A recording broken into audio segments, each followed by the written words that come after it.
It's the 2019 Essen Spiel preview list. Woo! Well, my preview list, and this is an intro after an intro, but I was making this intro like paper and some coloring, some colors, and I was like, I'm making an intro because I don't know how to make an intro. And then I went online and made an intro like 10 times as fast as this one, because I was coloring this and measuring it, and well, I got pretty close to the logo, but I didn't want to go to waste, so I'm showing you guys. Well, I'm doing this for nothing, but this was actually pretty cool to make. So, hi guys, I'm Edgar, and welcome to my Essen Spiel preview list. Let's talk a little bit about the fair, then talk about how I put my list together, and then we'll go to the list. So the Essen Spiel fair, the Brettspieler, as the German calls, that's a name for that's the name translation for board games, is in Essen, Germany. People just call it Essen, but it's actually called the Spiel.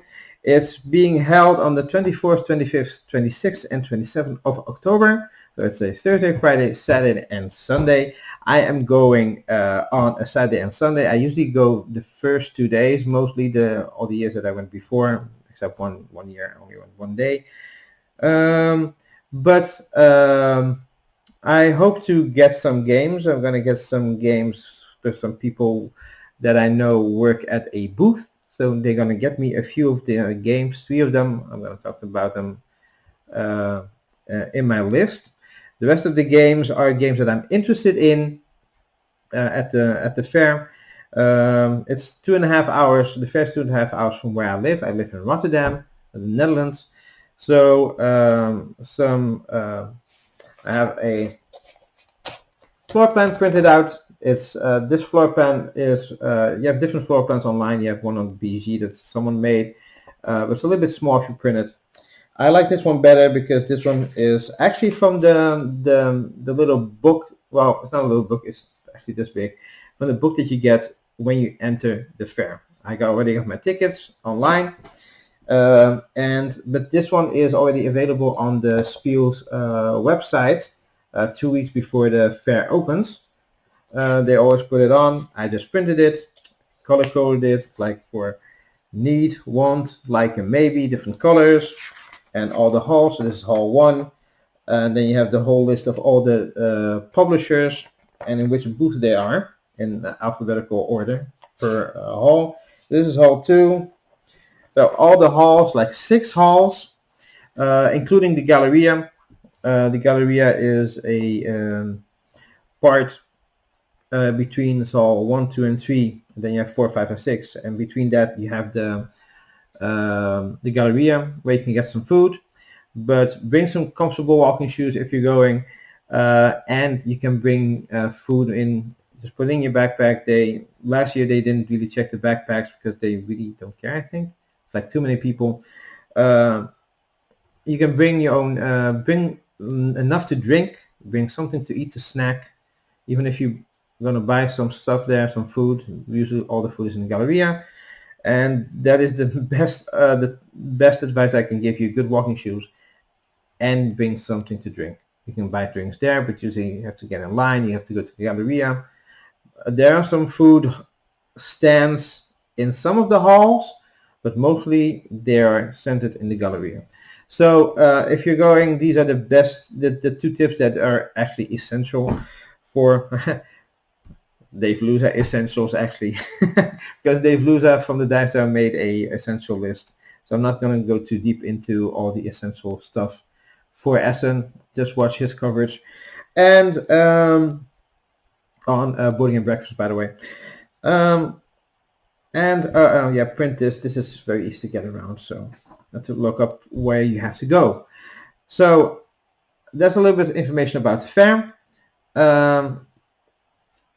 Okay, now my list. I got to about 50 games. I think I even added one this week, or in the weekend, can't remember. It was a few days ago. Now it's Tuesday morning. almost 5 o'clock in the morning. But I'm gladly making this list, but I'm gonna make it in a few, I'm gonna chop it up and present to you in that way, so that you don't have to hear me rant for an hour, I think. So about my list, it's 50 games that I'm interested in. A few of them I'm gonna get. First of all, no demos on my list, because it's a fair way you're gonna go and buy games, and I don't want to get excited about a game that I cannot buy there. First of all, games in English, and there's also expansions on the list. So I didn't make 2 different lists. I don't have enough expansions on the list to make not even I think a top 5. I think that's definitely not a top 10. So those are the only things that I have to. It has to be released around Essen. It's like 1 month or 1 month before or 1 month after. Doesn't really matter. The games get released before Essen all the time, and they say we're going to release this, and then because of Kickstarter and transport, who cares? Around Essen, it's an Essen release. That's basically the gist of it. So without further ado, let's get to my list. Let's go.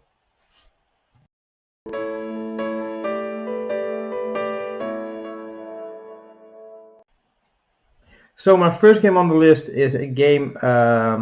These next 3 games are games that I'm definitely going to get. A friend of mine is going to get them on the first day, because I'm almost certain they're going to get sold out. The first one is, it's on number 50, but the numbers really don't matter. They're not in a particular order. But I find it funny to just put a number on them, because that's what people on the internet do. So my number 50 is an expansion of a game that I already have. I got the game last year at Essen, and I got the first expansion in September through Kickstarter. It was one of the few Kickstarter that I did. And that game is the expansion for Everdell, the Belfair expansion. So let's take a look at this. So it's an expansion for Everdell. It's by Starling Games. If you're at Essen, it's on location. So it's Hall 1A118. 1A118. And it's the expansion. It ups the player count to 5 or 6 players, but the base game was a maximum of 4. It says 40 to 120 minutes. Let's give it a little bit longer, because there's analysis paralysis in this game, especially the first time you play it. And it's for sale. Yeah. So it's card drafting, hand management. It's about cute little critters, and it's a card game. So it's basically the page really doesn't have a lot of pictures, but it was on Kickstarter, so you can do a late pledge if you want to. But they're going to have a few copies there at Essen. That's why I said they're going to get sold out. Almost sure of it. So this is the box. It's actually very awesome. The art is from Andrew. I think Andrew Botley. Yeah, Andrew Botley. Yeah, he makes. Everybody's talking about what's that artist again? What's on the tip of my tongue? Vincent Dutray, but Andrew Botley is right up there with him. But I have the Kickstarter page here. So that's the Belfair. Different models and components when playing Everdell. So it gets a new board at the back of the tree. I don't think you're going to be using the tree anymore, but there was a tree where you put the meeples and your special events. And this one contains that board with Garland Awards, some more special event cards, more forest cards, a market board, and there's also an event that everybody can. There's a shared event pool. If I look it up here on the main page, because here the differences are shown. So 5 to 6 players, player boards and resource boards, player powers. So that's also one of the new things. Player powers. If you get the scrolls, they're going to have different player powers than the rats, for example, or the mice, I think, I believe. I don't know if the rats will get a player power because that was the solo meeples creature. Balfour board with a new market location, the Gauntlet Awards, which are shared endgame goals, and new special cards. It's like everything that I actually wanted for Everdell. And let's look further on. You get new meeple critters, creeples, whatever. They're like little players. Those are your workers. So you're gonna get 6 cardinals and 6 toes. They're amazing. I like the cardinals the most. And the frog ambassadors, these are used for the Pro Book expansion.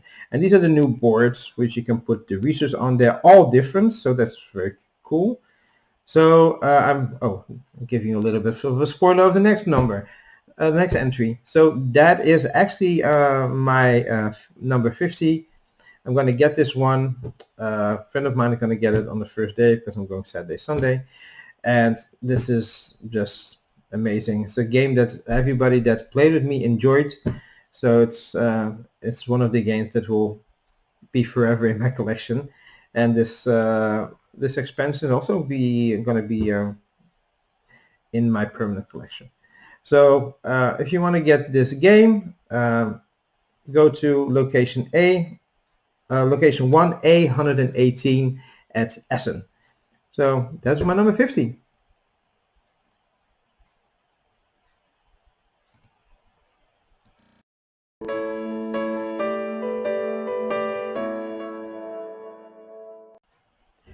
So my number 49 is an expansion to the base game of number 50. It's the Spycraft expansion for Everdell. So let's take a look at that one. So we see here Everdell expansion. Starting Games is the publisher, location Hall 1A 118. 1 to 4 players. I think you can play it with Belfast, so I don't know if it's possible then to play these combined to 6 players, but don't know that yet. It's for sale there, and let's look at some information. So they're going to have some weather cards that get some challenges on the board. For example, if winter's one of the cards is winter, and for example you have to pay 3 berries for a critter, and now you have to pay 1 extra berry, so it will cost 4. Discovery cards. You have new critters that are the rabbits, and they go on a journey on the board that's on the bottom. You click on the bottom part of the main board with new strategies and abilities. And now you have big critters, and they serve as mounts for your little critters. So this is basically Spycraft. The front, it's Andrew Bartley does it again. Amazing artwork. And now you have these mounts where you slide these little things on them, and you put your meeple there. I think you slide also in, or I don't know if they stay put, but it's amazing. You can I think they're going to have like some abilities, and you put them on the main. I think you can put them on the main board, because I saw like an example that you could put on the main board. And this is the Kickstarter page. It's a beautiful artwork. Cannot emphasize more on that. This is the main board with these weather cards. I think these are an example of the weather cards. Or no, these are different things. These are the weather cards here. You go around to the mountains. You start here and then you go all the way around. You have these journey cards where you can also travel on, but if you cannot pay for the first one, you cannot travel to the second one. So you have to do them in order. I think it's basically for resources that you have left over. So because some of the games that I played have components left over, like resources left over, if I get a good engine going. So I think they mitigated that. So at the end you can do these journeys, and it's amazing. So you have discovery cards, big critters, the map tiles, Everdell map tiles, and normal map tiles. Now you have the foxes and their frog ambassadors, and the travelers on the board are going to be these rabbits, and 15 rabbit travelers for every color that's already come out. And some plastic saddles, pointers, and a mountain board. So that's basically it for this expansion. Now you have a board on the bottom and a board on the top and a board on the left side. And are they going to make a board on the right side? I think it's going to be the last expansion if they make a board on the right side. I don't know. I haven't heard anything, but they are thinking about another expansion. At least, well, they are brainstorming another expansion, or maybe, I don't know. So that's it. That's the Everdell expansion Spycraft.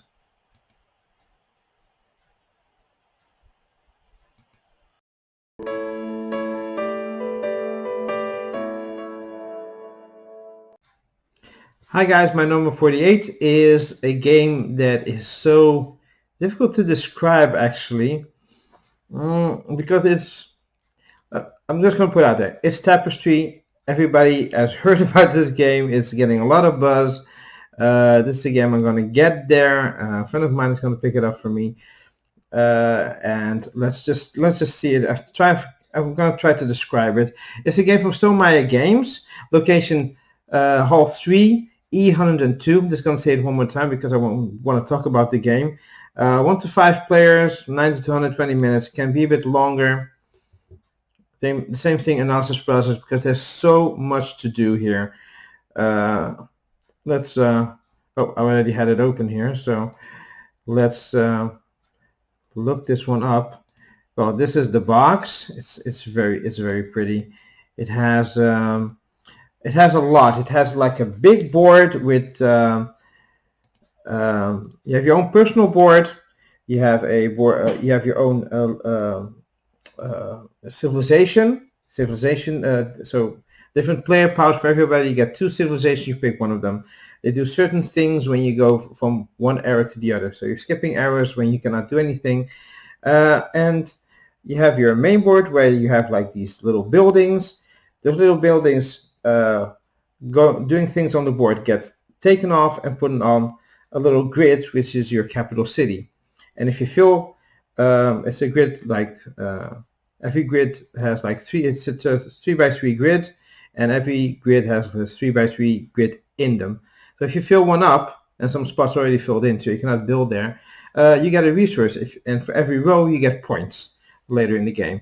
So basically, this is like the grid, and you're gonna get a few of these big buildings which can fill like a whole part of a board.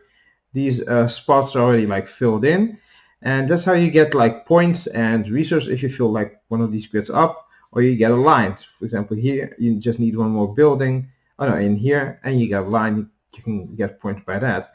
The other thing is the main board.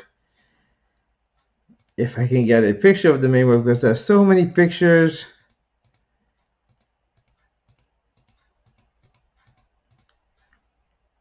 Well, the main board looks like this. So you have like 4 tracks. You're going to get starting resources on your main board, which are food, mushrooms, mushrooms, money, star token resources, and people. And you're going to pay for these to go up these tracks. So you're going to have like your player color on the beginning of these tracks. So you have like combat, so exploration, you have science, you have discoveries, and something else over there. And if you pay that resource, you can go up the track, and it will cost you more and more. And there are like, and you get these benefits.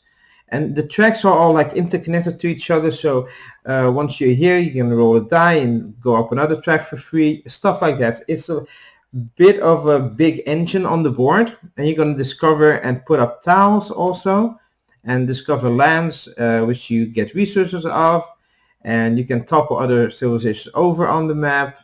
Kind of like a bit like war, but it doesn't really feel like war. It's a big strategic kind of map to explore, and these are a few of the factions.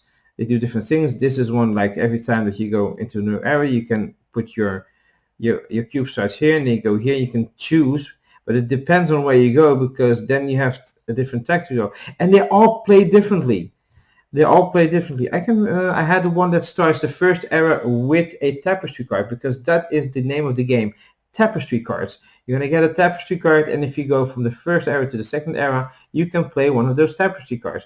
My civilization could play on top of the first era. You cannot get a tapestry card unless you get that civilization. I forgot the name. So you put like this. I put the tapestry card first. It didn't benefit me at all, but that was the only thing that was.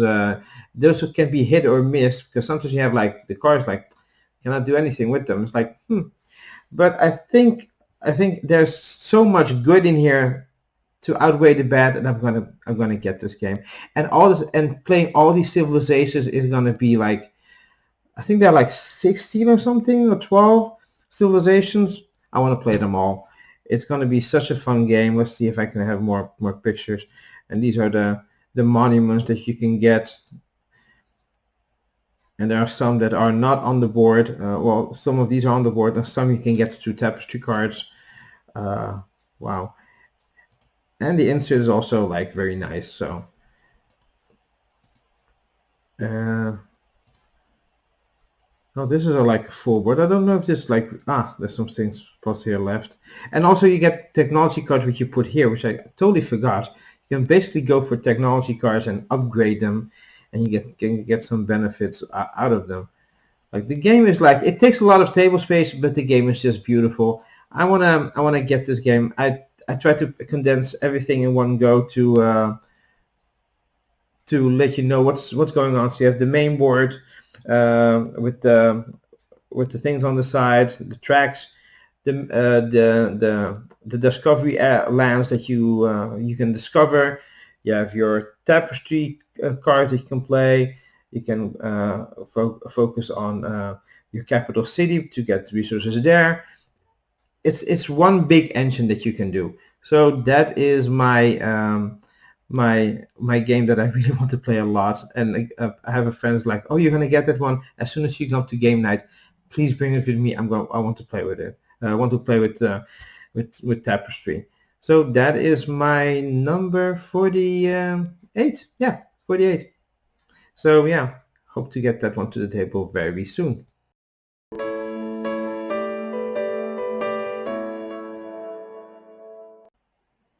So my number 47 it's the first of the games that I'm going like I'm gonna buy those 3 games that I just mentioned, and this is like unknown territory.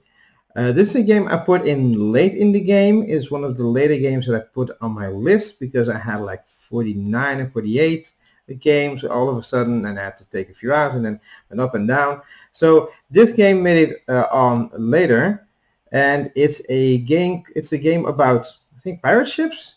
I know it's a heavy Euro game, and usually it's not my cup of tea, but I like how it looks. I hope it's a game that is complex enough for me to grab my head around and not get analysis paralysis and get a brain freeze. And that is Cooper Island. So here you have Cooper Island. It's 2 to 4 players, tile placement, worker placement, nautical. And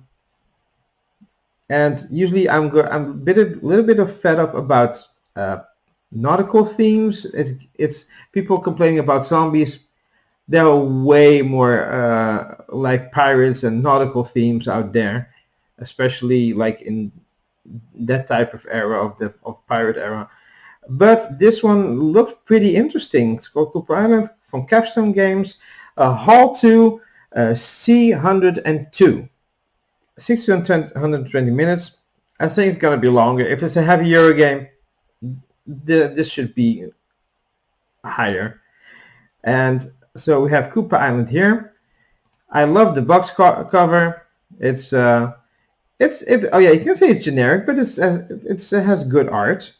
And if you just scroll here to the pages, the thing is about Cooper Island, and I'm going to go back for it, is that it says here on the description, The special thing about Cthulhu Island is the way the players mark their victory points. They will take small ship markers around the island to show their progress. On their way around the island, they find smaller islands ensure that grants valuable benefits. After 5 rounds ends, it has the furthest ship wins. It's funny that they incorporate, I think it's incorporated on the board, um, the track around the island. I don't know where I can see it though. I saw it somewhere else. Maybe we can find it together. Um, and the thing is, you replacing these tiles or taking it away because it's high and it's like, wow, are you placing the? I think you're placing these tiles. I don't know where the tiles are on the board, but and it's really cool. So it's yeah, it's a has these straight. This is your player board with the these are the boats, I think, with these little houses. Oh, you can look. You can put tiles on top of them. You would think I did my homework, but this was added late in the game, and if I didn't do my homework, it's because I'm trying to finish this this list very fast and a lot of game. It's like too many games and information gets jumbled up. So bear with me. It looks really cool. It has certain appeal because it's not like a square board or a rectangular board or a round board. So these are tiles, yeah. They look actually pretty cool with resources. Not too keen on a bit of the artwork because it's a bit of like old school artwork, and then you have these letter types with the 4 and the 2. It's basically a little bit more modern, but it's actually an okay art. I like the art here on the board a little bit. And it looks interesting and pretty cool. It's like it's very clear, not too dark.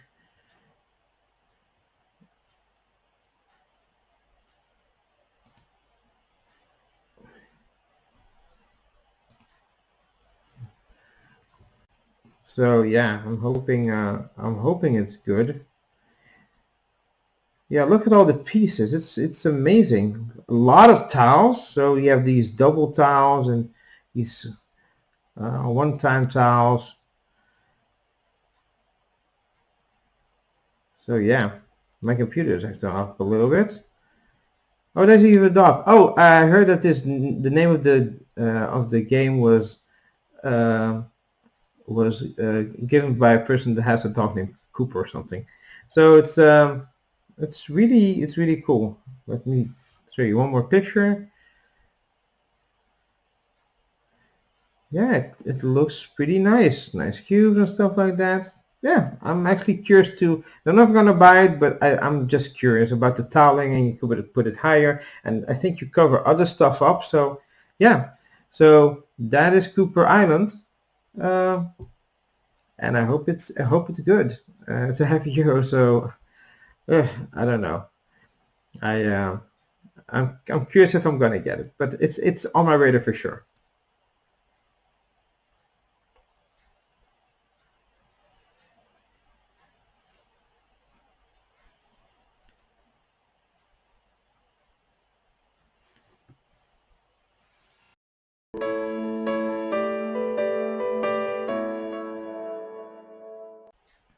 So my next game on number 46 is a game that was on Kickstarter, and then it really didn't get funded, or I think it got funded and they want to improve upon it, so because some people had some complaints about it.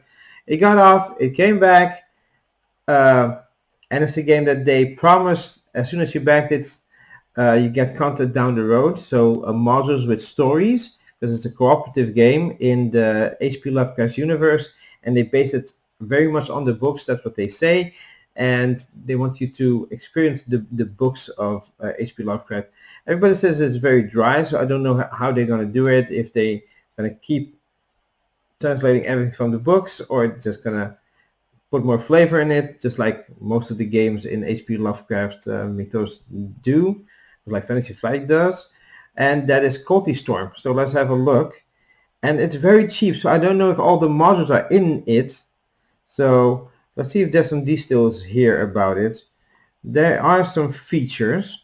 So A highly interactive game experience with cooperative game mechanics, scalable difficulty, narrative expansion and script book, hardcover book, 500 pieces of high quality weird fiction. Oh, I like those things.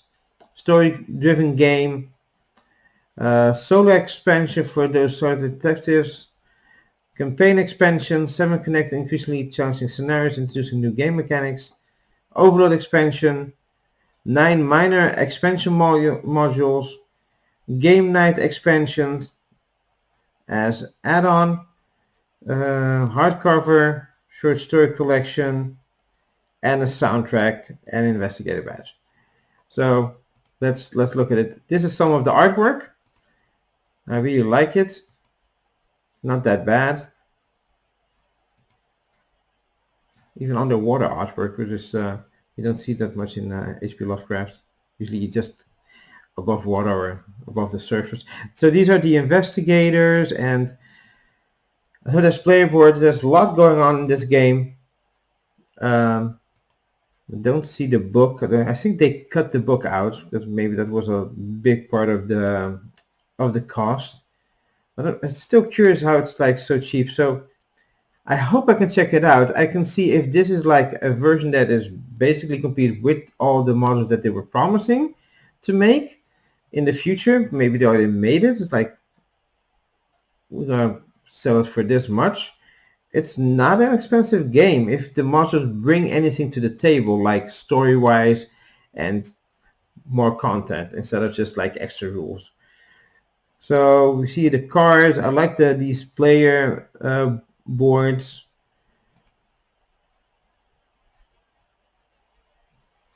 So the board looks like this, and these cards are, I think, things that will happen. You have these dice, so oh, this is the one of the player boards. I don't know if it's connected. Just saw this, and this seems like a whole piece, so I don't know what's going on. And you put these tokens here to remind you maybe of stuff. You have abilities here that you can trigger. I think these are locations that you can go to. It looks very cool. Just like I said, it's oh, am I going the wrong way with this?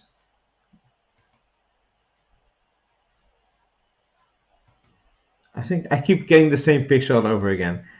So yeah, basically there are not a lot of pictures, but that is basically it. I'm just curious about this one because it was very hyped and then it got down again. So I'm very curious about this game, even though maybe if it's sold out, I still want to ask you them some questions and maybe just play. They have a demo set up to play one of your rounds. So that is Cthulhu Storm. Yeah. Really curious. Yeah.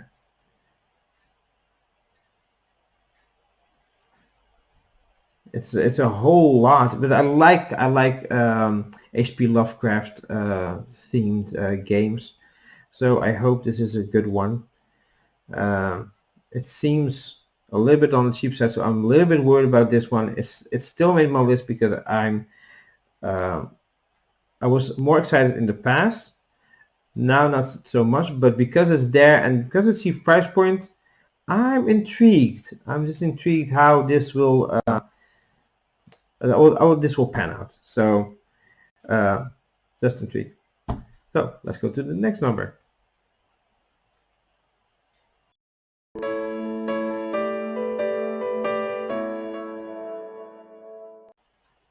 My number 45 is a game that is kind of like, how would you make the Earth if you could make the Earth from scratch again?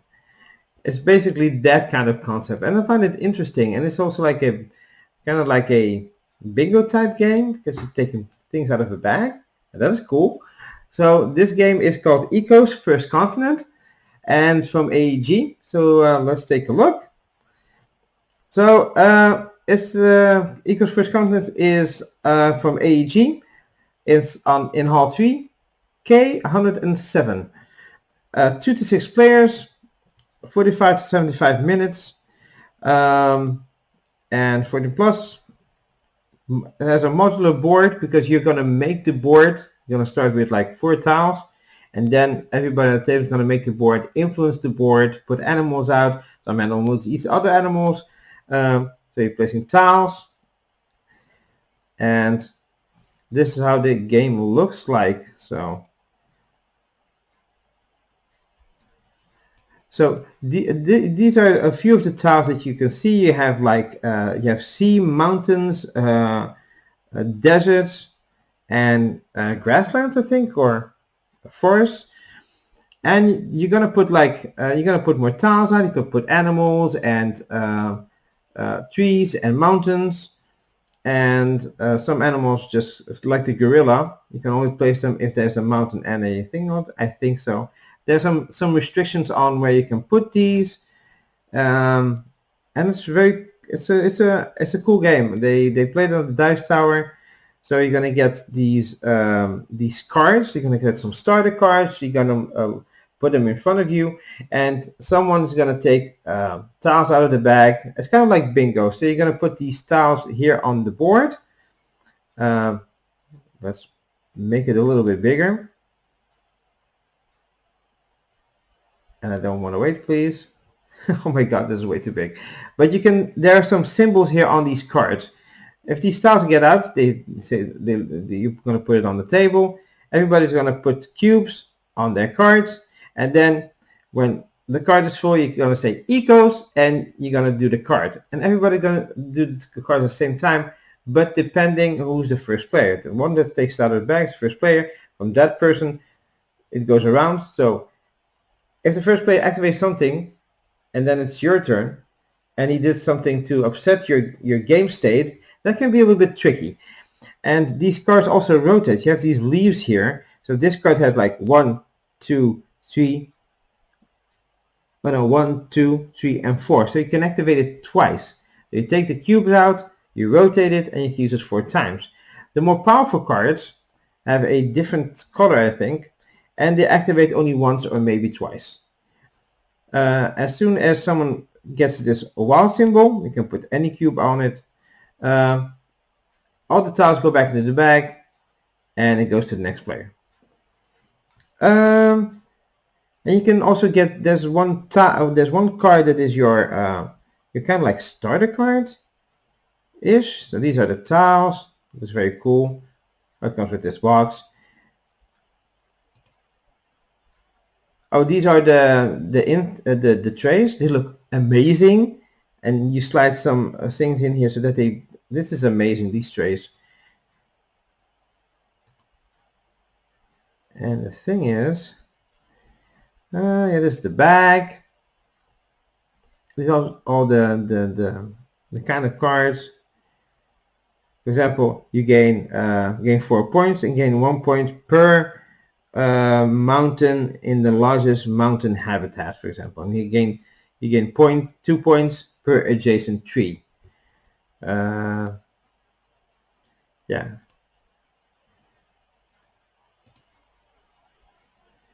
So I think these are the starting tiles. You can have a starting place. Oh, this is the. If you cannot do anything, you can always do this. So you can rotate it. Rotate it twice. If you rotate a certain point, you may give a card. You may gain a card, then rotate it back to the start. Or you can rotate it later again. So if you go like here and you don't want to get a card, you want to rotate it 1, you may get a cube, or play a card, then go back to the start. So you can, even if you have all your cubes placed and you cannot do anything, or you choose not to do anything, you can always rotate this kind of like tile. Oh. And you see here the amount of tiles that are in the bag. So you're going to try to score points and get some combinations going. You're going to put these animals out. It's very, it's very cool. It's a cool looking game. I'm very interested in it. This game is going to do well, I think. So So here you have like the fish. The hippopotamus can go on land or on water. The rhinoceros can only go, you see here the symbols can only go on the desert tiles. So yeah, and sometimes sharks come and they eat fish, and it's a cool concept, a very cool concept. So that's Ecos, a game that's going to be on my radar. Even if I don't get it I'm going to get it later down the line. That is almost certain. So yeah, so that was my number 45, Ecos First Continent.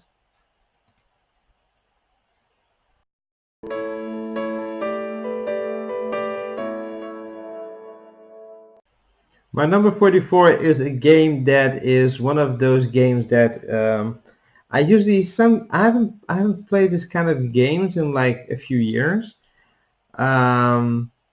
It's a game that Flick 'em Up has a mechanic in.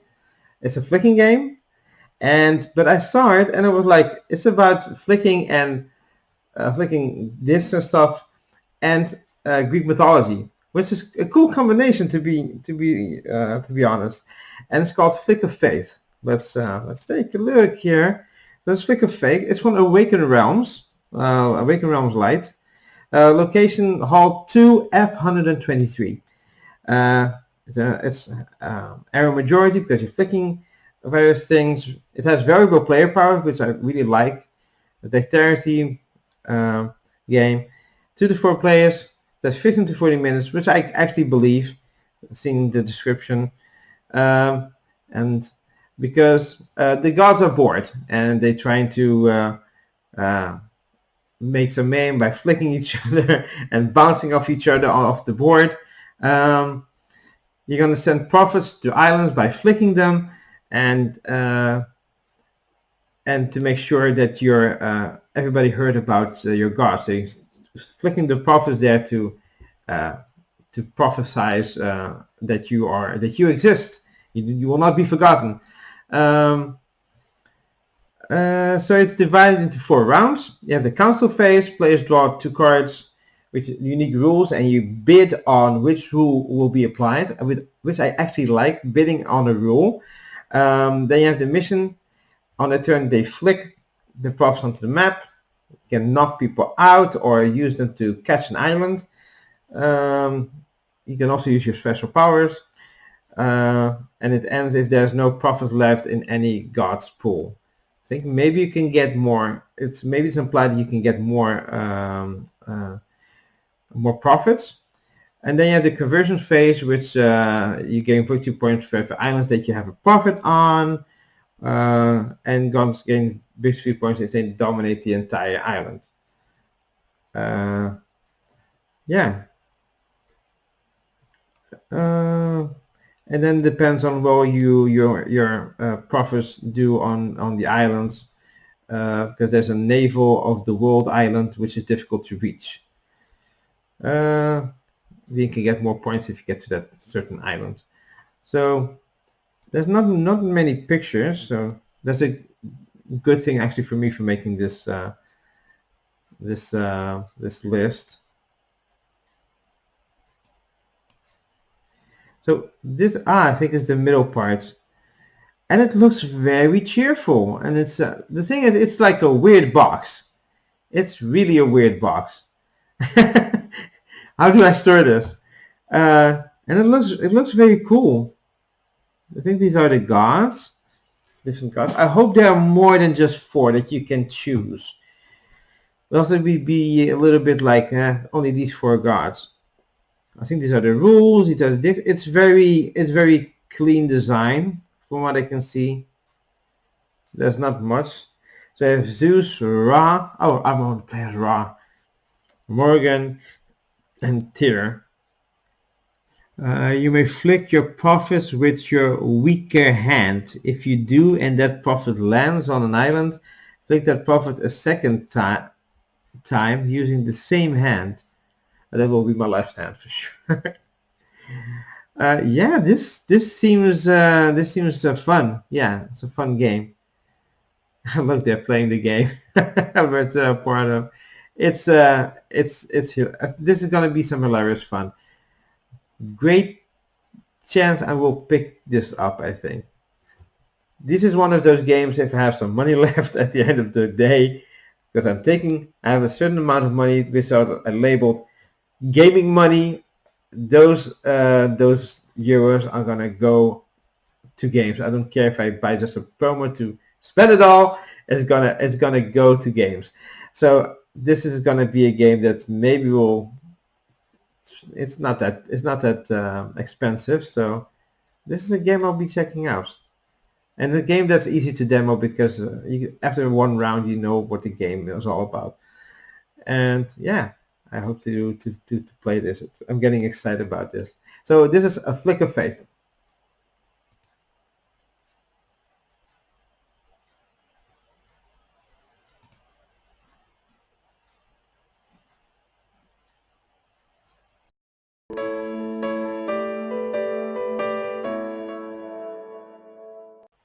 So my number 43 is Frankenstein.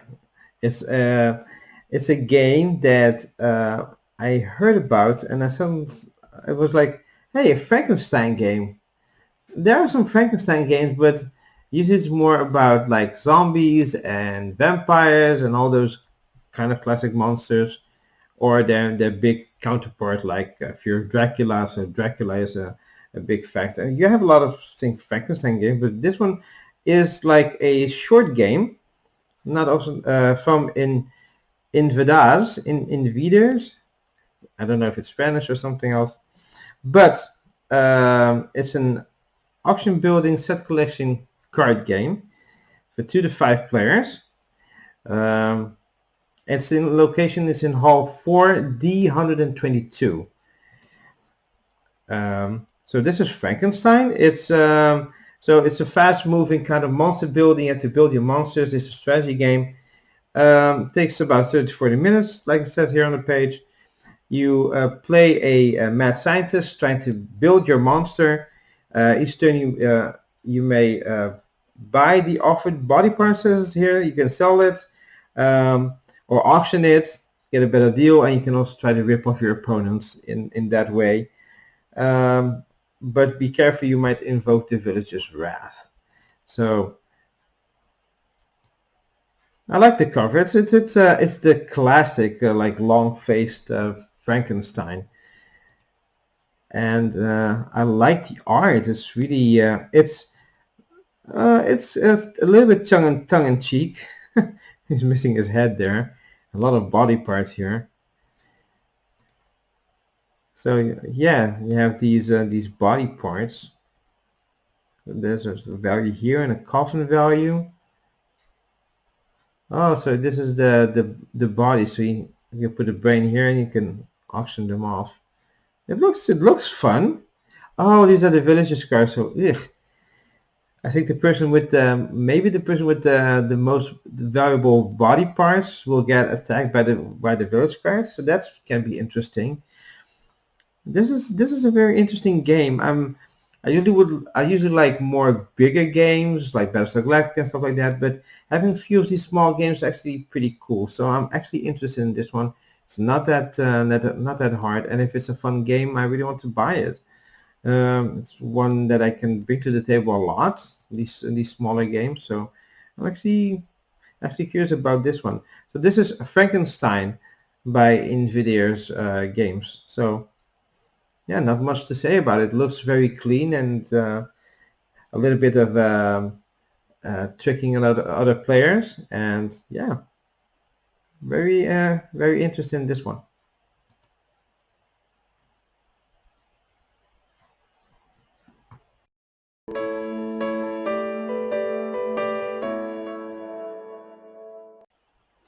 So what do you get if you build 3 temples in Mount Fuji and put all your sacred relics there? Yeah, at some point the mountain will start to erupt, and then your sensei or master or whatever tells you, hey, you have to get those scrolls that we put in an inconvenient place. Welcome to Fujikoro. It's a game that is from Game Brewers. It's in Hall 4. Location F107. 1 to 6 players to 6 to 220 minutes. It says here cooperative, but you can play it also competitive. I would prefer that they've chosen one of the two. Would like to have it competitive, to be honest. And you will go on your adventure to the mountains before the Mount Fuji. Mount Fuji. This is the board. It looks very beautiful. You have these temples here, so you start off in the middle, and you're gonna put tiles out, and you get points if you put like the second row tiles and the third row tiles. There's also dragons in the mountains, so there are different dragons, and some are like nearly impossible to beat on your own, so you have to beat it with another person. And you will try to craft on these boards with these cubes, try to craft items. So you can try to craft your helmet, your weapon, and your sandals. If you craft good sandals, you can walk on lava. And every time that you get hit or attacked with a weapon or get hit on your armor, on your head, you will take these cubes off, and you can put in any combination that you like. And it's not set in stone, so if you put like a combination like a sword like this, and next time you craft you can rearrange it, but when you rearrange it, try to rearrange it in a way that certain materials that are weaker on the outside, because if they get destroyed first, you will at least have the strong materials left for a second attack against you. And also the materials let you get better dice. So you see here you have like the brown is wood, and then you have the iron is gray. You also have these green things, which are sacred items, which you can build if you get the right scrolls. You can also have like some scrolls here and some abilities here on your person, which will activate sometimes. It looks very cool and clean. You have like a backpack to put like materials in, and your player tokens once you grab them. Wow, it's a lot of dice. So these are the dice. Oh yeah, the white. You also have white cubes, which is actually dragon's teeth. If you beat a dragon, you can get it. So then you can get white dice. Once a player hits like I think 20 or 30 points, the end game starts, and he has to get out of the volcano, and these lava pieces will cover the board faster. I have to get into these temples, get artifacts and stuff, and get out. And that's basically it. And these are cards that you can get while getting cards. So it looks like a very cool game to play. And this is the special edition, which has these dragons, which are basically, oh, this is the map, the board. It looks so cool. It looks really, really, really cool. I don't know if it's really this thickness, because I think you can put cards beneath it, but I thought it was just a main board where you put just cards beneath it. It just happens to be like thinner, but I think it's thicker like this, like 3 layers. I hope. It's just beautiful. I don't know if I'm gonna buy it because there's so many games, and it looks fantastic. So yeah, this is Fuji Kuro. Oh, this is the Sandies for the normal edition.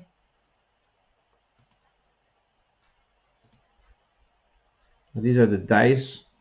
The green dice you get if you get a magical, an enchanted blueprint, and you can make the enchanted weapon or armor. It looks pretty cool. Yeah. You also can save monks and stuff like that. So that's Fuji Kuro from Game Brewers. So very curious to actually don't demo this one. 2 days is not enough with all the games that I have on my list, but let's continue.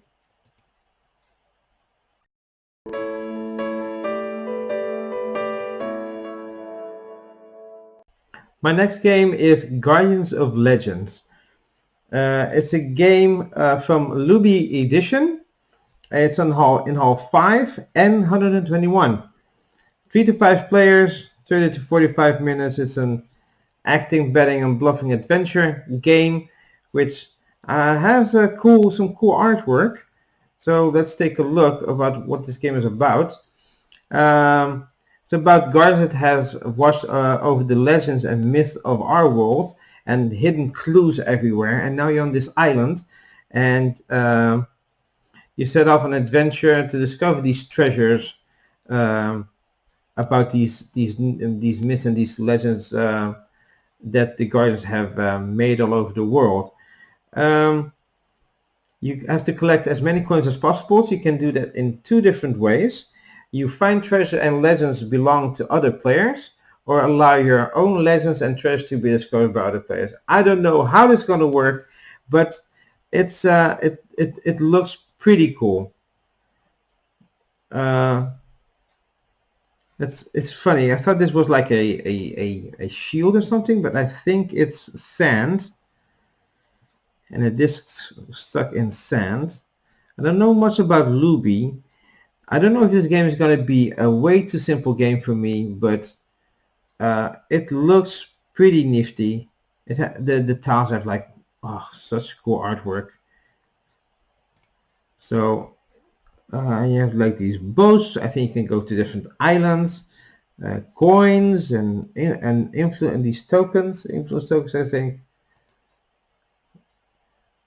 So these are the punch boards. And you have these big boards which have like beautiful artwork. And look, it's like an ice cave, a graveyard island. This looks like a Cthulhu island, to be honest.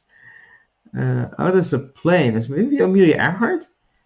It's really cool. It's like a medieval castle. It's you're